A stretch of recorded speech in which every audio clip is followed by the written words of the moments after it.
Good evening, everyone. My name is Chad Bailey. This is indeed Austin on Rails for the month of April. Welcome to all of you RailsConf rejects like myself that didn't get tickets or couldn't get your boss to pay for it and things like that. My name's Chad. I work at Heroku. I'm actually on the support team there. I have a little bit more about my backstory a little bit later in the slides. It's not really all that important, but first I wanted to see if there are any announcements from the community. Anything happening? Anybody have anything? RailsConf is this week. Yes, RailsConf is indeed this week. It's happening right now. I heard DHH pissed off a whole lot of people this morning and then didn't piss off other people with his keynote about software developers, so that's always a good time. I think there's video around of it. Anything else? Cool. Well, just a quick housekeeping note. If you need restrooms, go out the back door, take a right by the kind of entrance area, and then you can go left or right for men's or women's restrooms. I think that's all that matters logistically. We've got all the technology figured out and everything. So really quickly, tonight's agenda. Again, pizza and drinks, the first part, that's provided by Heroku via my corporate Amex, which is always fun. I will be the first speaker giving a beginner talk on understanding Rails app performance on Heroku and beyond. After that, we'll do our traditional raffle and break and job hunting thing. So if you are looking for a job or if you are looking to hire someone, we'll have some time in the middle to talk about that. And then after the break, we have Keith Gaddis getting up and talking about service-oriented architecture doing the right thing the wrong way. So that'll be our advanced talk for the evening. Just out of curiosity, do we have any new people here tonight? Anybody new? Oh, wow, quite a few. Awesome. Excellent. Well, welcome.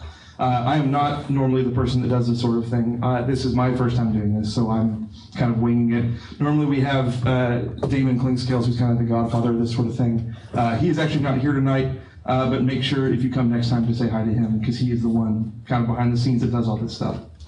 And then, of course, after all the presentations, we go down to BD Riley's for socialization practice. That means free beer tonight. That is provided by Own Local. I don't actually know who from Own Local is here.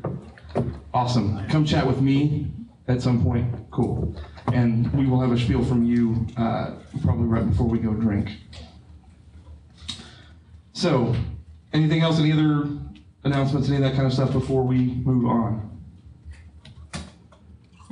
Cool. Well, I will go ahead and start then. Again, my name's Chad Bailey, and tonight I'm going to talk about understanding your Rails app performance, both on Heroku and beyond. Make sure I've got everything running here. I believe I do. Okay. So, to get started, I have questions for you just because I want to kind of understand who it is I'm talking to and just get a sense for who's here and that sort of thing. This is supposed to be a beginner talk, so I'm hoping that there are at least some beginners in here. Who in here builds Rails apps? I know that seems like a dumb question, but I imagine it's most, but certainly not all of you. Okay.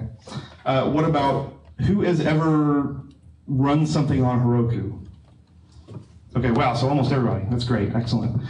Who right now is running something in what you would call production on Heroku? Okay, so some, not as many, but we still have a pretty good group of Heroku users here. Who has never heard of Heroku or has no idea who I'm talking about? That's okay if you don't. Wow, nobody. Okay, cool. So Heroku is a little bit of a household name in the Rails world, at least. So that's good to know. I want to quickly give you an introduction to me, who I am, and why I'm here. How many of you have ever opened a support ticket with Heroku? Anyone?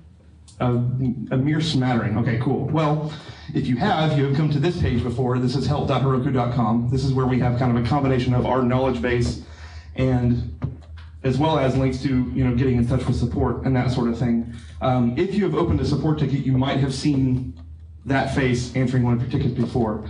That's me. I work in the support team. We have a team of about, I guess we're about up to half a dozen or so engineers actually scattered all around the world that answer support tickets. So if you ever have emailed in or opened a ticket or anything, we have real live people that do real live software development answering all of your support tickets. So I am one of those people. I've been working at Heroku since I guess, November of last year. So not all that long, but even in that short time, I've had the chance to answer quite a bit of support tickets, get to know some customers, that sort of thing. Prior to that, I worked at a little shop here in town building mobile apps and mobile web and that sort of thing. Prior to that, I actually developed Bible.com and some other things. I was an engineer in past life, that sort of thing. But that's me in a nutshell. It sounds like most of us know who Heroku is, but because I bought a couple $100 worth of pizza, I get to tell you again anyway. Heroku is cloud computing designed and built for developers. You already all know this. If you haven't done it before, it can be pretty easy to get an app up and running on Heroku. This is what, if you have a Rails app called Migrate Rails app, you just do this. Go to the directory, create it with a single command line, or a single command, and then git push Heroku master like you would any other git remote. We kind of know what we're doing with Ruby stuff. We like to brag about the fact that the guy that kind of invented Ruby is on our payroll as our chief Ruby architect. So that's Matt, he works for us. I think I'm actually gonna get to meet him this summer, which is gonna be pretty cool. So, who uses Heroku? Well, I think this is fun. Everyone from Richard Dawkins, who is probably the world's leading atheist, to Bible.com, the biggest Bible community on the internet, and everyone in between, all of them are running on Heroku. But just to give you a sense for the size and the scale of this company, this is a quote from, I don't know how many of y'all saw or cared about the Performance Dyno launch. Anybody, is anybody running on Performance Dynos? You might know what that means? Cool, we can talk about that. But this is a quote from that. We don't like to put numbers out a lot about how many apps we run and sizes and scale and that sort of thing, but just kind of for your amusement here, we average about 60,000 requests a second on our platform. 2 of the 50 largest sites on the internet run on Heroku. We have tons and tons of apps doing a very, very high volume of traffic. So with that said, you might be wondering why I'm here and why I'm up here talking to you and what the hell I'm even going to be talking about. This happens to me, I would say 4 or 5 times a day. This is an example support ticket from, I made it to look like it was from one of my colleagues, Damien. He's a good guy, he knows what he's talking about. But I get a lot of tickets that say things like this: hi, my Rails app suddenly started running really slowly. I didn't deploy any new code, what's wrong? Is all of Heroku broken? People tend to assume that when something's happening in their app and they can't see it, I'm gonna email into support because it might be Heroku's problem. And I struggle on a regular basis with how to phrase this politely and tell them that, look, it's not us, it's you. We get a lot of people saying, why did Heroku break my app? And my job is to somewhat gingerly tell people, Heroku didn't break your app, you broke your app, but let me help you figure out how you broke your app. So what I want to do tonight is I want to help you help me help you. I want to give you the tools that you need to understand what's happening in your app so that you can both ask better questions of support, but also solve more of these kinds of things yourself. So again, the title, Understanding Rails App Performance, Heroku and Beyond. It looks like most of you are at least Heroku users. If not in production, you're at least familiar with the tools, so that's good. I want to work through some things that you can put in your apps to better understand what's happening in them. And this applies both to Heroku, but also if you're running on your own hardware or even just running locally or any of those kinds of things. Hopefully all of this should still be at least somewhat relevant to you. So the first thing that I would recommend if you're running a Rails app is to install New Relic. How many of you have used New Relic before? I would imagine some of you, oh, not as many as I would think. That's interesting. Step 1 in understanding what's happening in your app, in my opinion anyway, is to get the big picture. And for me, the easiest way you get the big picture is with New Relic. So I think the easiest thing to do to kind of illustrate to you what New Relic is to just kind of walk through an example. So I'm going to go to my dashboard here. This is what I'm using for the kind of the sake of demonstration tonight. Man, Airplane is laggy in here. This is a Rails app that I have that's kind of the most just basic mundane Rails app in the world. It has a couple of endpoints on it. One is just essentially echoing back how you've reached the home page. So, if you load the home page, it just gives you back a home page. I have another action in the app that will essentially just sleep for as long as you ask it to sleep. So if you it's cbrails3.herokuapp.com/slow/5, it'll wait for 5 seconds. Then it'll return essentially just a little string of text that says, I slept for 5 seconds. So I have New Relic running in this app, and I want to show you how in support we typically walk through a customer's New Relic to help them understand what's happening in their application. So I'll go into CV Rails 3 here. Now, when you land on this graph, you're going to see some interesting numbers. How many of you would consider yourselves fluent on this page with getting in there, playing around? Okay, a few of you, awesome. So there are a couple of things I want to call out here. Can everybody see that okay in the back? I know it's on TVs. I can zoom in if I need to. I've already got it kind of zoomed. Anybody having problems seeing it? Okay. I'll see if I can give it another moment without breaking the layout of the page. There we go, okay. So the main graph here is web transactions response time, and this is just showing you, on average, how long is your web server taking to respond to requests. And so I'm going to zoom into just this part for a second because this will be a little bit more interesting for the sake of our discussion. And what I'm doing is in another terminal window, let me see if I can, well, I can't really show you, but essentially every second, I'm basically doing a 1 second loop where I'm curling both the home page and I'm curling the home page, I'm curling a 1 second sleep, and I'm curling a page that's just testing a connection to the database. So 3 total pages, 2 of them return more or less instantaneously, 1 of them returns in 1 second. And what this is showing you is, so right now I'm looking at 9 minutes ending today a few minutes ago. This is showing you that I'm spending on average about 354 milliseconds per request in Ruby, which is what I'd expect, right? Because every second I'm making 3 requests. One of them essentially takes 1 second in Ruby, 2 of them take 0, so that averages out to about 300 milliseconds a request, 333 milliseconds a request. There's almost no request queuing time. That's an aside, we can talk about it if someone wants to later. And we're seeing no database time here either because I'm not really doing anything that is database intensive. If I were doing something that was very database intensive, you would see orange bars above here showing you that the average time spent talking to the database to create these pages was 50 milliseconds, whatever it is. And it's a pretty slick interface because I can do things like remove request queuing to show me only how much time I'm spending in Ruby, play with it, that sort of thing. You can also see your average throughput over here. This is, again, because I'm doing about 3 pages a second, this also has, I guess, some noise from when I was doing some load testing, but this will give you a sense overall of how your app is performing. And you might have seen when I had it, whoa, come back to me here. Let me go back to ending now 30 minutes ago, because there was a brief window. Oh, I gotta, hold on. Too many things are happening. There we go. We'll go back an hour. So you can see that there are 2 big spikes on this graph, and we see this all too often. What was happening is right here is when I decided to run a simple Apache benchmark test to do, I think it was, where are my numbers? It was like 400 requests, 40 at a time to the app. And so I'm running on 2 dynos, 3 unicorns each, which means I've got 6 processes handling requests, but I was doing it to one of those slow endpoints, so everything was piling up. And this is a textbook example of when your app is essentially just receiving too much traffic for it to handle. We see this a lot. Customers a lot of times see request queuing and assume that it's something that Heroku's doing. This essentially means that my app could not serve requests fast enough, and therefore they were piling up, waiting for unicorn workers to come solve them. It's nice because I can remove request queuing here and see, whoa, during that time, it looks like my Ruby processing time went way up in both cases, where I was averaging 300-something milliseconds per request.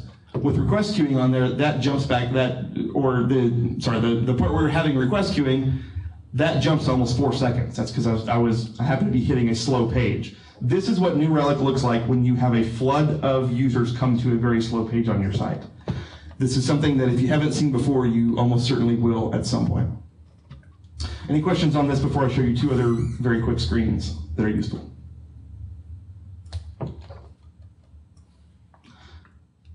Is there one in the back? Yes. Does this work for Sinatra too? It does. It works for Sinatra. It works for, there are a whole bunch of different languages and frameworks that New Relic has an agent for. The way this works is you run New Relic, you add New Relic's agent into your project. In a Rails app, it's just a gem that you drop in and there's a config file. Pretty much the same process for Sinatra, but it will tell you almost all of the same stuff, I think, for a Sinatra app in other languages as well. Any other questions? Yes? Why does, like, what's the difference between the blue and the green? And, like, why does the blue also go up? Why isn't it just the request queuing that goes up? Well, okay, so this is a particular case where, let me see if I can get back over to it. The lag is making me look like I don't know how a trackpad works. So this is an interesting case study, actually. This is a case where, and let's see if I can explain this without kind of going in depth into what I'm doing in the app and stuff like that. So I mentioned I had that slow, I have this endpoint that by design is slow on my app, right? It's, what I was doing my test on was a 4-second wait. So every time I'm making a request to cvrails3.herokuapp.com/slow/4, it's waiting 4 seconds and then returning the page. And so what I did was I essentially blitzed my app with 20 of those requests at the same time. And so my app is running 2 dynos. Each dyno has 3 unicorn workers. That means I essentially have 6 parallel processes serving requests, right? So I hit it with 20. What happens is the first 6 are instantly started by all of the available unicorn workers. They start processing those requests, but the other 14 are now sitting at the unicorn shared port waiting to be served. So this is a case where my app is under provisioned. I can only handle 6 concurrent requests in my app right now. And it just so happens that I have a whole bunch of requests that have shown up that are slow. And so my app serves those 6 requests that take 4 seconds, returns those responses, and then as the unicorn workers return those responses, they pick the next requests off of the queue. So the next 4, now there are 10 waiting at the port. I'm sorry, the next 6, now there are 8 waiting at the port, and 6 now being worked on by those unicorn workers. It waits 4 seconds, generates a response, sends it out. Those requests actually took 8 seconds to respond because they all were dispatched at the same time. It's like 20 users hit the site all at once, but I had to serve the first 6, and then I could serve the next 6, and then I could serve the next 6, and then the last 2. But each of those groups of requests took 4 seconds to serve. So what you see in this graph is kind of a combination of, if I turn off request queuing, this is New Relic telling me, and it keeps doing that because it's live updating. This is New Relic telling me that of all the requests that I served at 4:50 p.m., they took an average of 4,000 milliseconds to respond to. But what this is also telling me is that of all the requests that got served during this time frame, some of them took 4 seconds to generate the response. But if you look at the y-axis here, some of them were queued for upwards of 20 seconds before they were even served. So it's kind of convoluted, and I wish that I would have put a slide in here that illustrates that because this is a super common support question. But I would be happy to go more in depth with this because this is far and away one of the big things that we see customer questions about. That process is kind of hard to understand and visualize, especially when you throw into the mix multiple dynos and concurrent web servers like Unicorn or Puma, because now it gets tough to figure out exactly who's serving what request. You know, a lot of times then you want to go back and say like, okay, well, in what order do these requests get served? How do I know what all my workers are doing? And there's actually a little bit about that later in the presentation. So, does that make sense? Any other questions on that? I apologize if I rambled a bit on that. Let me very quickly show you a couple of other views that can be helpful in understanding what's happening.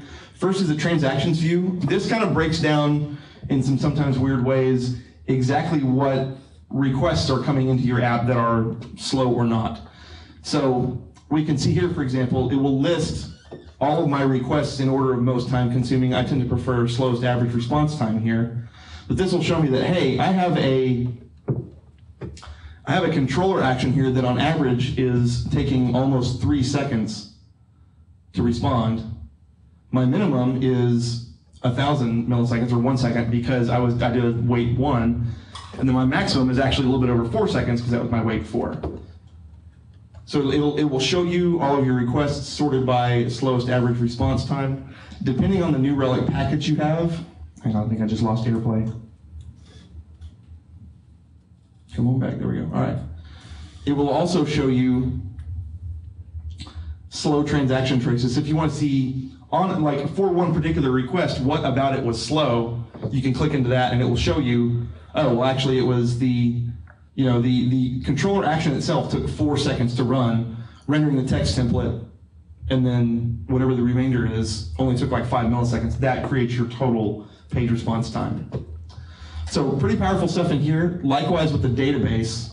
In this database tab, we're not going to see anything in here because, like I said, this app isn't doing anything other than a select one on the database, but it will also show you if you have particular queries that are slow or things like that, you can see that here too. So those are the places where I find myself spending the most time in New Relic. And there are some issues with accuracy and numbers, and we can talk about that at some point, but for the most part, to get a good high-level overview of what's happening in your app performance-wise, New Relic can be an absolute gold mine. Let me get back over to my slides here now. Any questions on New Relic before I kick it off the screen? No more? Cool. All right. Don't need my dashboard either. Okay. So let me just also very quickly step you through a more interesting New Relic example that came up in a support ticket a few days ago. The customer emailed in and said, my requests are queuing. And in this case, you can't really see the y-axis on this graph, but it gets up to almost 100K milliseconds, so almost 100 seconds, which is actually well beyond Heroku's timeout anyway, and that's another conversation for another time. But in this case, they sent this graph in and said, why is Heroku broken? And I was able to go in and say, well, let me pull request queuing off. And much like the example we just talked about, you can see here, there was a massive spike in Ruby processing time during this window right here. And if you pull the Ruby out, you can even see they are also connecting to some sort of external web service, and there was a massive spike in response time from that web service as well. So then going into the transactions tab, I noticed that, and this graph is kind of weird because it's like percent of wall clock time, and it kind of doesn't make any sense, but you can learn a lot, you can glean a lot just from the shapes that are on that graph. So I went in and kind of started clicking around and noticed that almost all of the pages that are slow were coming from the user's controller. And it turned out that they were doing something in a before filter in their user's controller that was talking to this external service and had gotten slow, and that's how they were able to fix that problem. But we figured that out by digging into New Relic and looking kind of down those paths I was talking about. Some common things that this can help you find, like I mentioned, under-provisioned apps. So if you just don't have enough horsepower, if you're not running enough dynos, or you need a bigger server or something, you can find that with large bouts of request queuing. Things like performance changes after deploy. So if you see that all of a sudden your average response time doubles right after you deploy, that's a pretty good sign that maybe you did something stupid in your code that you just deployed. And I could also phrase this in the first person because I've done all of these things, but you can also find slowdowns with heavy traffic, as well as things like problems with database response time. It'll also show you, like if you're using Memcache, for example, through one of the standard gems and things like that, New Relic can track your Memcache time and a lot of cool stuff like that. So that's New Relic in a nutshell. Any other questions about New Relic before I move on? Yes? How can you view your memory usage per dyno per unicorn worker? That's an excellent question. How can you view your memory usage per dyno and unicorn worker? Let me go briefly show you that. If I can get back in there relatively quickly, which I think I can. If I can find my mouse. I promise I know how to use a computer.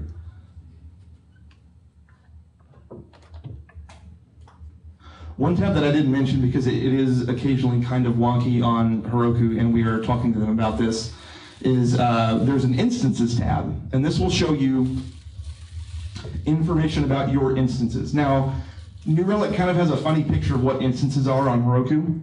Specifically, what you'll see here is my average memory usage per instance is only about, it's topping out just below 70 megabytes. But it'll also show you I'm running 6 instances. Instances in New Relic's terms are unicorn, or either, if you're running thin, it'll be 1 per dyno. If you're running unicorn, it will be 1 instance per unicorn worker. And if you're running Puma, I believe if you're running Puma in clustered mode, it's 1 instance per Puma worker, but not like 1 instance per Puma thread or anything. But it's showing you each of my unicorn workers are using almost 70 megabytes of memory here. And it'll also show you things like instances running over here. So I was running, like I said, I was running 6 because I was doing 2 dynos, 3 unicorns each. It'll show you when those instances restart. This I found to be somewhat kind of sketchy, specifically on New Relic. Does anyone here work for New Relic by any chance? Just making sure, because if I'm gonna poo-poo it a little bit, I don't want to offend anybody. So this is one place where we get a lot of questions of like, why is this graph going nuts? And the answer is we don't really know, because looking at your logs, we can see what's actually happening with your processes, and we kind of disagree with what New Relic shows you here. But I just thought I'd kind of throw that out there. Does that answer your question? There's a little bit about CPU, I think, somewhere in here sometimes, but I have other thoughts on that in just a second, if you can just bear with me for a second. Any other questions on New Relic? Cool. All right. So I love New Relic, but New Relic leads to support tickets that look like this. We've been seeing abnormally high request queuing times for the past few hours. This is an actual ticket. Names have been changed, but averaging as high as 10 seconds a request at times. We've run some internal diagnostics, blah, blah, blah. We're worried that there may be something going wrong at the routing mesh or Heroku level. Any idea what might be going on? And this is yet another case where New Relic is great because it lets you see a lot of averages of things, but New Relic can also be a real pain because it will only show you averages of things. The thing that we found over and over again to be the most productive way to really get in depth in your apps is to use your logs. I want to talk a little bit about logs and a little bit about some tools that you can use to really kind of supercharge your logs. But first, I want to remind us all of what Donald Rumsfeld said several years ago when he said, because as we know there are known knowns, there are things that we know, we also know that there are known unknowns. That is to say, we know that there are some things we do not know, but there are also unknown unknowns, the ones we don't know, we don't know. The unknown unknowns are the source of a lot of the confusion around Heroku performance. Not knowing what you don't know is what makes you think, well, this might be something that's happening at a higher level, or maybe this isn't my problem. This is Adam Wiggins petting an ocelot. Pretty cool picture. He's one of the co-founders of Heroku, and he also wrote this thing called 12-factor apps. Who here has heard of 12-factor apps? A smattering. Awesome, that's great. This is kind of his and some other people's manifestos on how to build scalable web applications, all that kind of stuff. But the one that's relevant for tonight is his point about logs. And in case you can't see it, I'll just read this real quick. Adam says that logs are the stream of aggregated time-ordered events collected from the output streams of all running processes and backing services. Each process's stream will be captured by the execution environment, collated together with all other streams from the app, and routed to one or more final destinations for viewing and long-term archival. Heroku views logs a little bit differently than just files that like clog up your disk that you have to rotate, or else shit, my production server's down because I filled up my disk because I wasn't rotating my logs. We very much view app logs in this way, and so there are a lot of really cool things you can do as a consequence of that being a reality. So I wanted to, with the rest of my time I have tonight, I want to talk about 2 high-level things. First is 2 specific tools for your log streams that can kind of give you superpowers when it comes to slicing and dicing your logs. Then after that, I want to talk about just kind of a smorgasbord of useful things to put in your logs that when combined with these tools, give you a ton of visibility into your app that makes it easier to understand what's going on. So, the 2 tools. I want to talk about log entries and I want to talk about Librado. Who here has heard of log entries? Anybody? A few. Great. Any of you actually use log entries in production? Awesome. What about Librado? Has anybody heard of Librado and use it? Cool. Almost nobody. This is excellent. That makes me very happy because, Librado makes me a very happy person because I guess that's what makes me excited in life. But let's talk about log entries. Log entries is a tool for searching and alerting based on things that happen in your logs. This happens far too often at Heroku. Someone will email in and say, hey, something happened on my app last Tuesday, what was it? And I'll say, do you have your log data? And they'll say, no. And I have to say, well, ASCII shrug, I don't know what to tell you because, I can't see back into the past any more than you can. I'd be ashamed to admit how many times I use that ASCII shrug guy, by the way. Heroku will store up to 1,500 lines of your app logs. We do lots of neat things to send your logs other places and to make sure that they get there and to handle incredible volumes of log data, but the thing that we don't do is store a ton of it for you because we have a lot of apps and they make a lot of log data. So we, by default, will only store 1,500 lines of your app logs. You can view that by just running Heroku logs, in 1,500, so -n will give you a certain number of lines, and it'll go up to 1,500, and then your app name. You can tail your log in real time with Heroku logs tail. You can also do cool stuff like only tail your routing logs or your dyno logs, stuff like that. That's great when you're watching it there, and that's great if you need to just see something that just happened, but on big production apps, 1,500 log lines can be a few seconds worth of data. And so if you don't retain and store that log data and do something else with it, then it's gone and you can't go back and do troubleshooting based off of it. So you can add something like log entries to your app by just doing Heroku add-ons add log entries -a app name.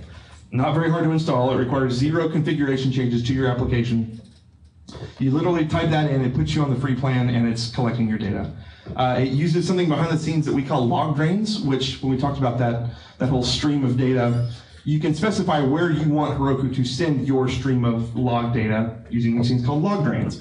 And what log entries does is it sets up a log drain to say, hey, for this app, send all of the logs over to this address and we will store them and do lots of neat things with them. So this is what log entries looks like.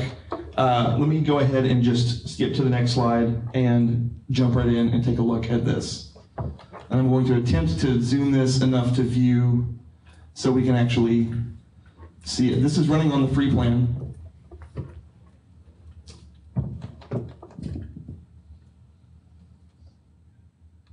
So it's going to kind of be hard to see a ton of what's happening here. But this is log entries for that CB Rails 3 app. This is showing you, in the main window here, this is basically just showing you all of the log lines that have come either from any of my web dynos, if I had worker, background dynos, or router log lines, any of that kind of stuff. All that gets collected and aggregated here. It gives you some of the basic stuff you might expect from a log slicing and dicing tool, like for example, you got searchability, so you can either search for strings or you can do regexes and everything in there and slice and dice in some interesting ways. You can specify your time range here, so you can search very specific blocks of time if you want, or go way back in time and look for events. But there are a couple of things that log entries does that I think are really cool that I think are worth mentioning. First of all is tagging. So log entries will collect and store your logs, but it can also understand them in some very basic ways. So for example, if you might be able to see here, there are a lot of lines coming in that we're going to talk about shortly that say things like measure response.size equals 11. Measure response.latency equals another number. And log entries is smart enough that you can search for, show me all log lines that say response.size with a value less than 10, for example, and it will search and filter and show you those log lines. You can create all sorts of interesting searches and views based on that. From there, you can then tag events based on matching those as well. So this is a case where this high response time tag is a tag that gets applied to any log lines that contain, that are Heroku router log lines that contain a service time greater than 5 seconds. So any really, really slow responses coming from my app are going to get, the router lines are going to get tagged in log entries with high response time. And so I can easily filter down to a time range if I want, and then show me only high response time. Show me anything that happened that I have decided to tag as fatal. So in this case, there was a brief time when my app had crashed, and so that gets flagged, and I can easily just go right to that. Now, this is especially cool when you realize you can also do alerting based on these tags. So I have, for example, if I go down here and find my, there it is, my high response time tag, you can actually get pretty crazy with the rules and say, if this thing happens more than 10 times in an hour, I want you, if that log line shows up, matches those criteria more than 10 times in an hour, I want you to send me an email, or I want you to send me a push notification in the log entries iPhone app, or I want you to ping my hip chat room, or any of that other kind of stuff. You can do tons of cool notifications based only on log lines showing up in your app. And so all you have to do is just, if you want to be alerted anytime, maybe you want to just like get a push notification every time somebody does a sale. All you got to do is like throw a log line in your controller action where the sale is complete, create an alert here in log entries, and then you'll get a push notification every time you make a sale or anything like that. So there's tons and tons of power hiding in just this one feature right here, in both understanding what's happening in your app and getting notified when something interesting happens.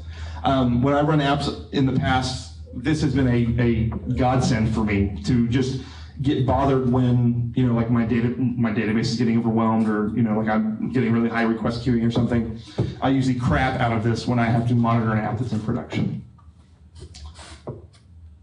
The other thing you can do that I really like, if you really need to like get in there and dig and spelunk on an issue that's happening and you want to look at the log data from it, you can use all of these crazy filters and everything to kind of set up the log search that you want to have. And at any point you can just hit this button and download a text file of all of essentially your filtered log stream. You can then throw it in Vim or whatever tools you want to kind of slice and dice and try to piece together what might have happened with an error or something. Very powerful thing. I like it a lot. Any questions on log entries? I highly, highly recommend you set this up if you have a Heroku app that you even care about a little bit. It's free, it takes 10 seconds, and it will inevitably save your bacon at some point. I have a couple questions. Yes. Does log entry store more than Heroku does? Yes, absolutely it does. So there are, I mentioned Heroku only stores like the last 1,500 lines of your logs for volume reasons. Log entries on the free plan, I believe, will store, here, there's an easier way to do this, if only I had the internet. So 7 days.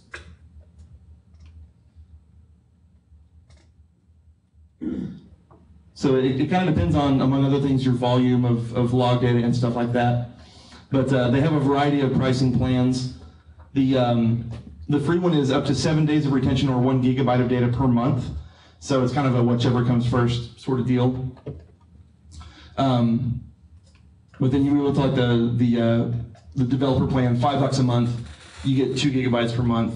You get all that stuff in there for free. The Heroku specific intelligence is it will set up all of those tags that you saw in there, all of the like app crashed and response time, all of those, I haven't touched any of those. Those all just come as part of when you install log entries as a Heroku add-on. It goes, oh, this is a Heroku app. I know how to understand some of these log lines, and it sets a bunch of that stuff up there. So they even, I mean, it gets pretty crazy all the way up to 30 days of retention, up to 100 gigabytes per month. They recently added S3 archiving, which is nice. So you can, once you get, if you want to hang on to that data but not be able to search it, you can just chuck it over to S3 and store it in a bucket or something like that. Also, yes. When you add like New Relic and log entries, things like that, does it affect the performance of your app at all? This is one of the things I love about log entries is that it does not affect the performance of your app whatsoever. Behind the scenes, let me go a little meta on Heroku for a second. Behind the scenes, so you're running in a 1x or 2x dyno, for example, right? Your app is containerized. It's running on an LXC container. It has dedicated CPU resources. It has dedicated RAM, all that kind of stuff, right? Log entries and its ilk all run off of a log drain. Now, a log drain is something that is handled by the monitoring process called Railgun running on that instance. It's also running all those dynos. So the way we do log stuff is anything that you write to standard out, anything that any of your processes write to standard out, we capture and ship that off as a log drain. And we have a very complicated pile of applications that handle routing all of the traffic, all that kind of stuff. But all of that log draining stuff happens outside the context of your app. New Relic runs an agent in your app. It doesn't really have that much of an impact. I've never been able to like quantify. This is exactly how much the New Relic agent does or uses or whatever. But it is theoretically it's like it runs in its own thread and it's doing its own thing to monitor things like database transactions and stuff like that. So there is theoretically some impact there. I've never been able to quantify it, and to be honest, I've never seen a Rails app that is so performing on the edge that would even be something to consider. Most of the apps that I see running on Heroku still have plenty of headroom in the CPU and also in RAM. There are definitely some times when like some Node apps and things are really pegging the CPUs, and that might be a consideration. But for the most part, the impact of New Relic is going to be negligible, but the impact of something like log entries is going to be 0 because the process of draining your logs is happening kind of out of band. Does that make sense? Yeah. Cool. Any other questions on log entries? Cool. Well, let me get out of this. Let me close my presentation real quick. Please hold.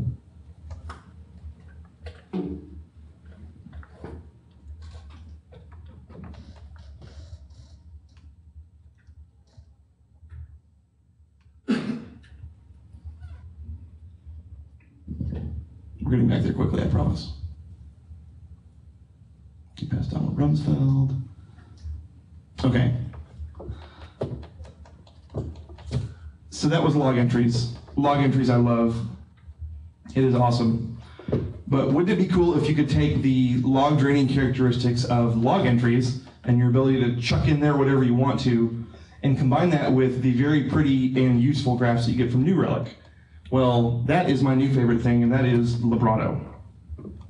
So Librato is, again, it's a Heroku add-on. It's super easy to add. It's another one of those that will work off of a log drain, and so it requires no changes to your app code whatsoever to run. You just Heroku add-ons add, throw it on there. There's a free plan that gives you a lot of useful stuff. Once you start paying even just like $5 a month, you get even cooler stuff with it. So Librato provides New Relic-like graphs based on data that's in your logs. So I mentioned how log entries is able to kind of understand some of the things that are happening in your log. So when you see those kind of, those very like key value pair-ish kinds of things, Librato will take that and turn those into graphs that you can do all the cool New Relic-y stuff with. So say, for example, we've got this Heroku router line where we're logging things like connect time, which is how long it took the routing layer to connect to one of your dynos. And then service time is how long it took your app to respond to this request. But say you also are logging all sorts of other numbers that might be interesting. Things like how many gigawatts you have, how many irate customers you have, things like that. You throw all that stuff into your logs, and then Librato will graph that stuff for you. If you want, there are also add-on libraries, kind of in the same vein as New Relic, that will reach into your Rails app and give you even more information. So for example, if you add Librato Rails to your gem file on Heroku and then bundle install, you'll get even more interesting metrics inside Librato. So you can log and graph just about anything with Librato, and that's part of why I love it so much. This is the Heroku Dev Center document that talks about here's the format you can use to make things appear in your Librato logs. It's pretty straightforward. I will very quickly walk you through a little bit of Librato graphs as well. So we go back to my dashboard here. So this is Librato. This is much of the same data that you might have seen in New Relic. Just this is being populated by the logs themselves, which is great because you can now do whatever you want to. You can throw whatever you want in your logs, and then you can create graphs from it. So this is the dashboard. By default, when you're running on Heroku, you get a few kind of standard dashboards based on things that appear in your logs. Oh yeah, I forgot I'm not running any production databases on this app, so that's going to be empty. But let me go over to the Heroku overview. This is just showing, for example, router throughput is number of requests per minute. Router latency is how long it's taking the router to respond. This is also showing you the PERT 95 and PERT 99 numbers as well, which you can see in New Relic, but I like the way it just dumps them all in the graph right here. Who here knows and cares about their PERT 95 and PERT 99 numbers? Is that a number that anyone is familiar with? A few, cool. Let me make a very brief aside because this is actually pretty important. PERT 95 is a fancy biz devy way of saying the 95th percentile of your request response time. So how fast are 95% of your requests being served? That's your 95th percentile, or your PERT 95 number, percentage 95 number. And then PERT 99 is how fast are 99% of your requests being served. This is totally a long tail kind of thing where it's, almost all of my pages are super fast. That's great, but there's like 1 or 2 endpoints in my app that are just crazy slow, and that is what will make your perk 99 numbers go way out here. It'll make you say, well, I can serve almost everything in 100 milliseconds, but my perk 99 number is like 3 seconds because I have like 1 page that's super slow.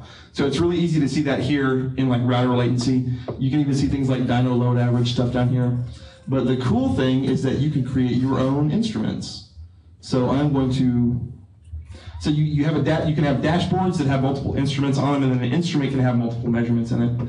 So these are some of my already predefined instruments that I get because I'm running on Heroku. Let me go to dyno load average. We'll add that to this dashboard. But let me go ahead and create a new instrument and show you. These are all the different measurements that I have available to me. These are all of the things that I have logged in a format that Librato can understand. So one thing that we'll talk about in just a second is I want to show requests queued. This is a graph, and it's not very interesting, but if I zoom it back, it will absolutely be interesting to the last 3 hours. This is requests that are queued at the unicorn port level. So this is something that New Relic does not show you. This is something that you have to go do yourself in order to get it to show up in your data. But once it's in your logs, it's also in Librato, and you can also graph it. So you can see those times when New Relic was showing a bunch of just kind of general request queuing. This is showing you exactly how bad it was. I had an average of 18.7 requests queued at the unicorn port on my dynos during that load time. We'll talk about why this is cool in a second, but hopefully you're getting the idea that pretty much anything you can see in New Relic, you can generate in Librato, and you can be sure about where those numbers came from because it's stuff coming from your own logs and not coming from the magic that is New Relic's agent. Any questions on Librato before I move on and show some of the stuff you can do with this? On the dashboard, do you have the same flexibility as far as specifying time periods in real time, or do you have to define it when you're creating your instrument? You can change it just like you can in New Relic, where essentially, let me go back to like an overview dashboard, for example. And you can go in and say, give me the last 3 hours, whatever, set your date range, all that kind of stuff. And that applies to all the graphs on the dashboard. We use the crap out of this at Heroku. Almost all of we've had varying different installations of Graphite and all this other kind of stuff. We've pretty much consolidated almost all of it now to Librato and just because it's really easy to, create new graphs on there, create new views, send instruments to people, all that kind of stuff. So we use the heck out of this, and I like it a whole lot for understanding performance of my own apps. Any other questions on Librato before I move on? Cool. So that's Librato and log entries, two of my favorite kind of log supercharging tools for running apps on Heroku. That said, I have just a few minutes left, and I want to very, very quickly talk about, well, that's cool if you can do all that stuff with log data, that's neat. Well, what kinds of things can you even put in your logs to help? Because at the end of the day, we're still talking about, understanding what's happening in my app. And so I want to just really quickly run through some examples of some things you can put in your logs that will help you a little bit better understand what's happening in your app. So first of all, helpful things from Rails. If you just set your log level to debug in production, you get tons and tons of stuff that now is searchable by log entries, that is sliceable and diceable by Librato, all that kind of stuff. All of your actual execution time and things like that, how long what was my database time and my view rendering time and all that kind of stuff here. Some people are scared to do this in production because if you're managing your log files directly, that makes your log files way more voluminous, right? Well, if you're running on Heroku, then who cares? Because we're handling all that data and stuff for you. We are shipping it over to somewhere where it's being retained, and it just gives you a lot more information to get in and understand what the hell's happening if something's broken. We catch so many things by just having people set their log levels to debug in production and running their app, and just seeing all that stuff pour into log entries and stuff like that. This can help with things like slow database queries. It can help with things like if you accidentally left in an n+1, in one of your controller actions or something. If you forgot to paginate one of your views and you didn't notice on dev because you're just using smaller databases and now you're in production and didn't realize that this one page is now rendering 600 items in the list when it should paginate at 20. If you have views that are just slow to render for whatever reason in production. If you have views that you think should be being cached, but they're not being cached. These are all things that you can suss out by just looking at your logs in debug level in production. So this kind of applies a little bit more to log entries than it does Librato, because that stuff's kind of, this is a little bit more kind of haphazard, but it's super essential for understanding what's happening in your app. I'm going to give you one secret bonus hint. For a long time, I've always thought, boy, it would be great when I'm running, how many of you run Unicorn in production, or Puma or something? Any kind of multi-threaded concurrent server, cool.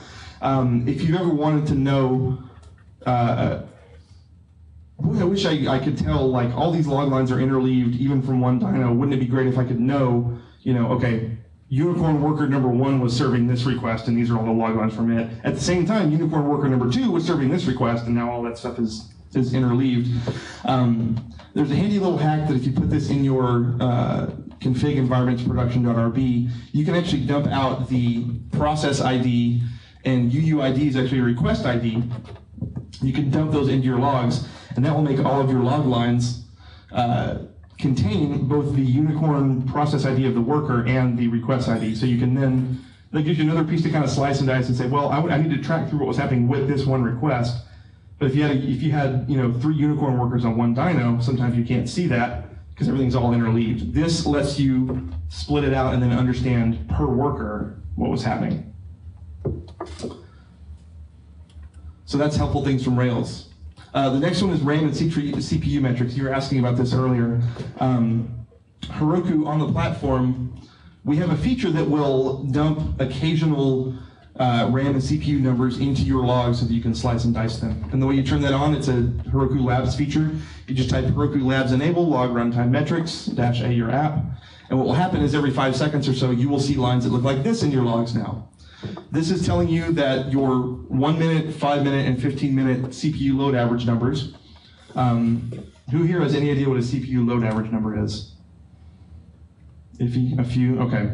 Most of the time with a Rails app, you don't need to care about this because Rails hardly ever pegs a CPU. But this is a number that tells you kind of like, if this number is 1.0, or actually in the case of Heroku, if this number is 4.0, that means you are using all 4 of your cores at 100% utilization. So you don't usually want that to be at 4.0. If that number is higher than the number of CPU cores you have, that means that your application is now CPU bound. So on Heroku, if you're on a 1x or 2x dyno, you have 4 time-shared CPUs available. So you want your load average number to stay, really much beyond 3. You're kind of starting to push into the territory of you might be hitting CPU problems. On performance dynos, you have 6 CPUs all to yourself. So you don't want that load average number getting above maybe 5 or so. Likewise, we will also dump RAM usage stats into your logs. So the number you probably care about in this case is memory RSS. That is your process's active memory. If you are running on 1x dynos, you have 512 megabytes available. If you're running on 2x dynos, you get out 1024. And if you're on performance dynos, you have 6 gigabytes of RAM. If you go beyond that, that's pretty bad. There's another really cool tool called Log2Viz. That's just a super basic, like basically taking the data in those log lines and putting them in a somewhat useful web page. So you can see here that my app is hitting about average 70-ish requests per minute.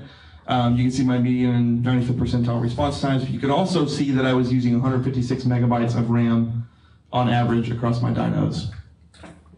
That's just at log2viz.herokuapp.com, and it'll show you all of your apps.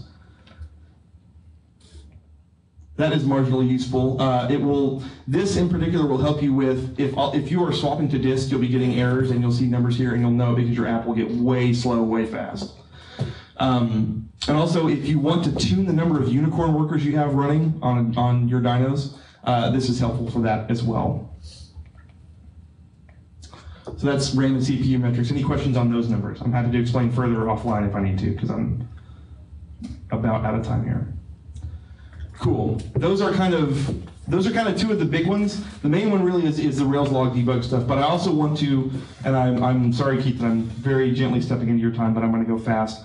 I want to give you 3 very quick examples of times when a customer approached me and said, I need to be able to see this thing to understand what's happening, and we busted out a middleware or something to meet those needs. So the first is middleware. So the question we got here, we don't trust New Relics queuing numbers any more than you do. We're seeing a lot of slow requests, and we suspect something might be happening in our middleware stack. We have no visibility into it. What do we do? So I created a stupidly simple gem called rack timing. What this does is basically put 2 middlewares into your stack, one at the very beginning, one at the very end, and it times the request coming in, the app time, and the request going back out. It also actually times your request queuing time, which is the number that New Relic reports. It'll measure that as well. So when I showed you that graph in Librato from earlier, those stats were actually coming from this gem. This gem will run essentially on every request and spit out a log line that looks like this. Like I said, it'll tell you pre-request time, that's your request queuing, rack in, app time, and then rack out. So if you have a slow middleware that might be causing some performance problems, this is one way to just a super basic way to sniff out that might be happening. But also it's nice because it gives you comparison numbers. You can compare that against New Relic's measurement of your actual app time, and also even like what Rails reports, and just kind of see how those numbers match up. And like I said, it gives you cool graphs in Librato for free because you're using the correct log format. This can help with, like I said, if you don't believe New Relic's request queuing times, and if you have slow middlewares, things like that. Any questions about rack timing, that sort of stuff? Probably not. 2 other quick ones. One is unicorn fights. I mentioned earlier, wouldn't it be cool if you could actually see how many requests you have like backing up at an actual, like, you know, at the actual unicorn port. Same question here. There's a gem called Rack Queue Metrics. This was written by another person that works at Heroku. I took it, tweaked the log formatting a little bit so it's a little bit more Librato friendly. But this gives you these kinds of requests, or these kinds of log lines. Again, kind of Librato-ish format, measuring the number of queued requests and number of active requests. So you get this graph in Librato that shows you, hey, at any given time, how many of your unicorn workers were actually busy, and if they were all busy, how many additional requests were sitting on that dyno waiting to be served. That can be a very interesting number for understanding large bursts of traffic in your app.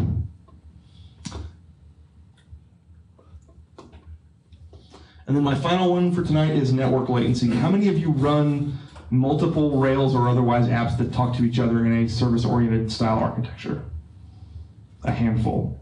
Awesome. Well, I got a ticket the other day that looked like this, with the wrong picture in it. Basically asking, I have a bunch of apps doing that, how can I understand how slowly or quickly they can talk to each other? So surprise, surprise, here's a middleware called rack latency. What this does is you basically, in an initializer, your Rails app say, I want to ping these host names every so often and report on the round trip time. And this will stick log lines in that look like this. In this case, for example, I'm pinging Google and Yahoo as well as a couple of other Heroku apps.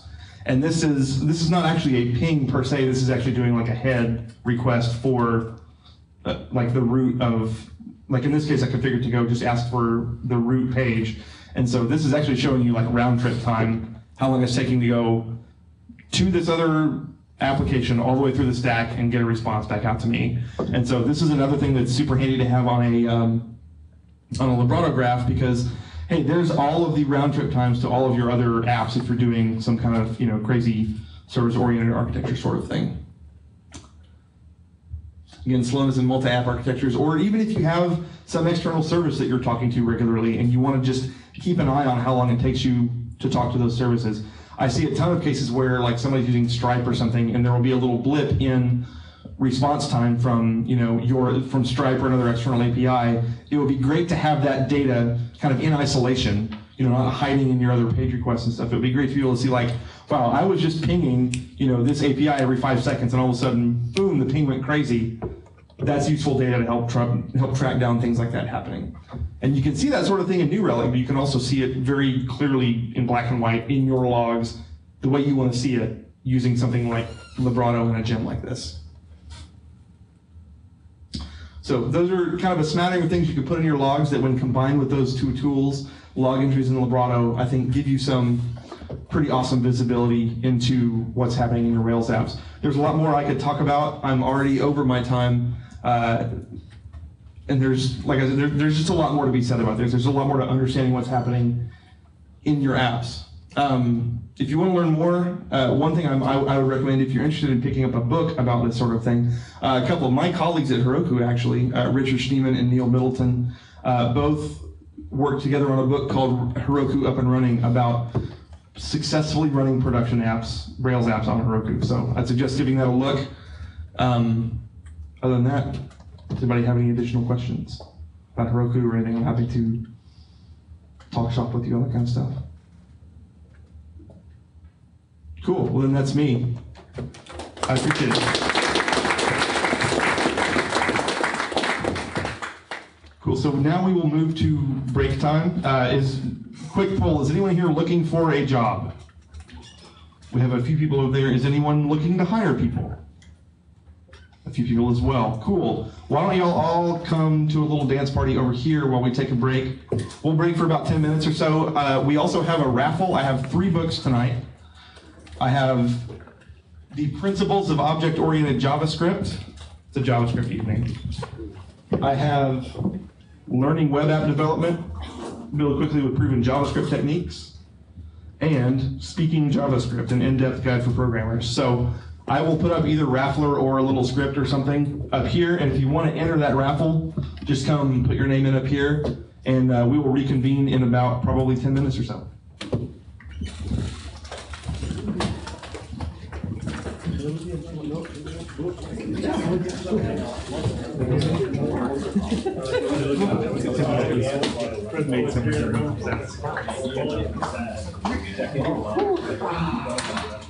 Oh yeah. So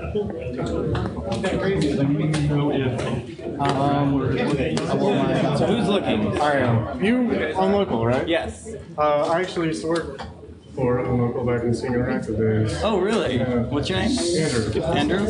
Sure, GitHub. Oh okay, awesome. Yeah. Cool. What are you up to these days? I work at Get Satisfaction. Signing up and looking. Yeah. Sure. Oh, that's fun. What about you? How's it been? See, that's what it's giving me. It's been good. I mean, it works. Like I've learned a lot. He was this guy. I'm hiring 3 years ago. Talk to him. We're hiring. But I just It's been good. Yeah. fire up your role. Okay. Awesome. Just trying to take on stuff, I guess. That's really good. So what was I've only been there for like 9 months. So if you want to enter this raffle to win a book, we have He left a few years ago. we actually have an aptitude test. You have to know how to add a string to a Ruby array to be able to do this because Raffler is broken on my machine. So just come up here. If you want to just type in your name, then I'm going to just run the script afterward and we'll see. I was hired right. So what do you do? After that, we hired a bunch of people, and then I assume I'm maybe or something. Okay. And I'm still involved. Okay. But Lloyd and Jason were good. You can replace bars. Okay. What's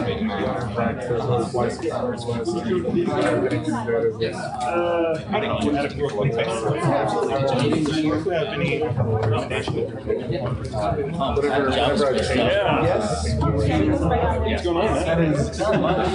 I feel like there were like 6 different topics that I just haven't had that I can talk about for like an hour. But for a long time we've been recommending. They're just working hard, like they're just recommending. Like, if you're doing something good out there, it's like too much is a good thing. If you can run, I feel like we're getting a stable enough that we are starting to recommend doing it in production. It was kind of like people have been using it for a while. So I guess. But yeah, so you've been doing Ruby stuff? Yes. It kind of had some Rails. Yeah, on my weekend project is now. Rails, JavaScript. One of the things you're going to want to do if you're running is tune the number of So how big is the app? Okay, we'll probably have something bigger And have like for all the information that's out there. Particulars of our couldn't do everything. So okay. All right, cool. Yeah, paper trails is you can render like that.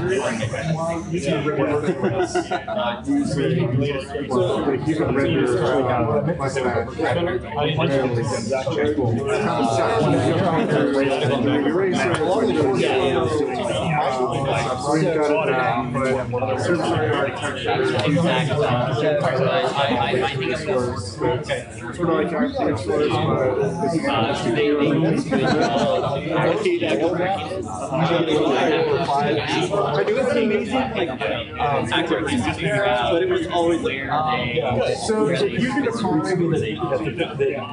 just pick it up. like you can check out it's actually like it was something that started like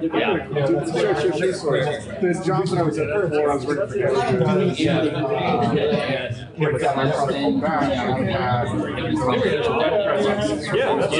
like that's sort of like the low hanging fruit I'm after. I like how you get your Superman. So story behind this one? Oh no, it's a different story. The story about the culture. The story about the culture is it was from the high school I didn't go to given last year's class that I happened to fall out. So 7% of selling language. They're all high school kids. I had to rewrite it. This is just I was an orientation. There's definitely, I mean, like when I started, I learned a lot. Like, no one's you start working with something nice. Is it Rails conference or does it slow down? This time of year. If you're testing it out, then you'll find out. Shit blowing up. I know that there are quite a few people who went Yeah, I never think about it. It's hard for us to incur the cost of that. Yeah. We've met before. I'm Chad. Yeah, we met at the Yes, that's a friend. I was like maybe I was drinking at the time, so that's why you were drinking and like yes, that's what. Yeah, I was drinking and I was on call that time. That was fun. We're going to start just serving back out here when you I think so. I need to unpack them up. they're like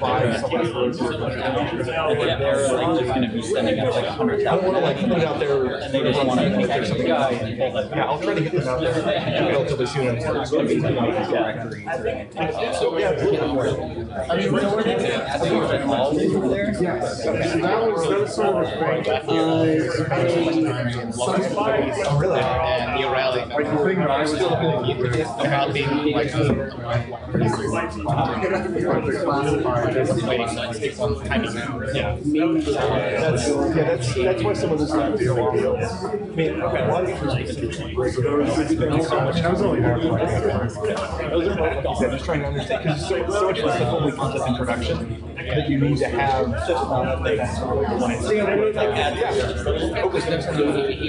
Oh yeah, But there are a lot of like database tables because like that whole. I guess what was the format is Chrome. Right. That's the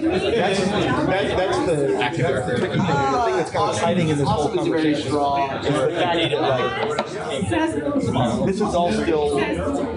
The original title of my talk was It's a lot of like old code. Nice to Empire, and so I realized like there was so much to talk about with so many They just send you all over the place. I wouldn't ever even be able to do like fixing parts. I already ran over my time. I already cut half of what I wanted to say about it. If you could understand. The trick with this, I think, is so much about it. You kind of have to just by just just throwing more and more data. Putting more of that stuff in there, and eventually you'll see that it'll flow. That number's very high. If anything, it's the way that you can kind of develop a pipeline to throw some stuff in a log that's like verified all kinds of stuff. It's certainly a weird process, but what I've found is that some people don't even know about these tools that exist. To even know they can get in there and do that. Well, I'm glad. Hopefully, something in there was a little bit helpful. It's definitely going to take out the week. Vibrato, especially when you realize all you got to do is like just format your log entries in a certain way, and Vibrato can pick them up and grab them and all sorts of stuff, and the world becomes.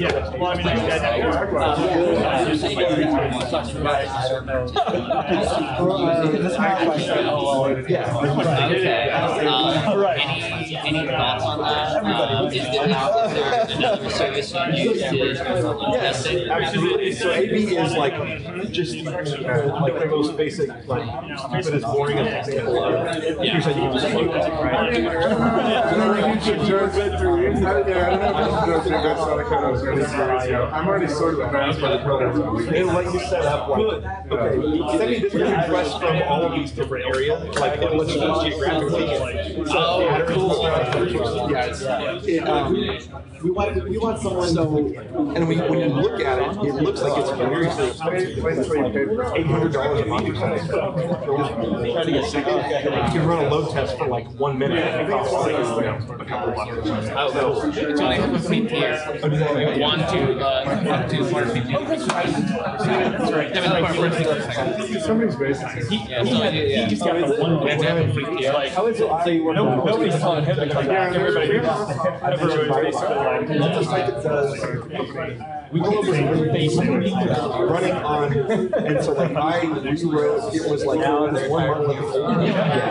Okay. And I rewrote it as a Rails front-end app that was talking to you. And